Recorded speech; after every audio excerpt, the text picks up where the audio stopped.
বন্ধুরা, আজকে তোমাদের সাথে এই রোহিতপুর গ্রামের ছোট একটা গল্প শেয়ার করব। এই গ্রামে দুইজন ছোট বন্ধু শৈশব ও তাদের জীবনের গল্প। তারা একসাথে বেড়ে ওঠে এখানে। আমার ছোটবেলায় বন্ধু এই স্নেহা, ওকে না জানি ওর বাসার সামনে আসতাম, দেখি আমাকে চিনতে পারে কিনা। এই ছেলেটা কি? ওকে তো ঠিক চিনতে পারলাম না। আচ্ছা যাই হোক, জিজ্ঞাসা করি। এই ছেলে, তুমি কে? হ্যাঁ, আর আমার বাসার সামনে কি করছো? আরে পাগল, আমাকে চিনতে পারি না? তো ছোটবেলায় বন্ধু রে আমি। ও আচ্ছা আচ্ছা, তুই সেই রাহুল না?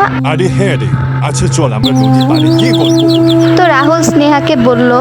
তুই আমাকে প্রথম দেখে কি ভেবেছিলি? স্নেহা উত্তর দিল, আরে আমি তোকে হঠাৎই দেখে ভাবলাম যে এই ছেলেটা কে আর আমার বাসার সামনে কি বা করছে। তো স্নেহা আর রাহুলের মধ্যে অনেক কথাবার্তা হলো। তো স্নেহা এক পর্যায়ে বলল যে চল মা বাবার সাথে দেখা করে আসি। রাহুল বলল, আজ না রে, হাতে খুব কম সময় নিয়ে তোর সাথে দেখা করতে আসলাম, অন্যদিন যাবো। স্নেহা বলল, আমি ভাবলাম তুই আজ আমাদের বাসায় থাকবি। রাহুল বলল, অন্য সময় আসবো এবং সবার সাথে দেখা করে যাব। আরে তুই তো মাত্রই এলি, এত তাড়াতাড়ি চলে যাবি আমি ভাবতেও পারিনি। তো বন্ধুরা, আজকের ছোট্ট গল্পটা এখানেই শেষ।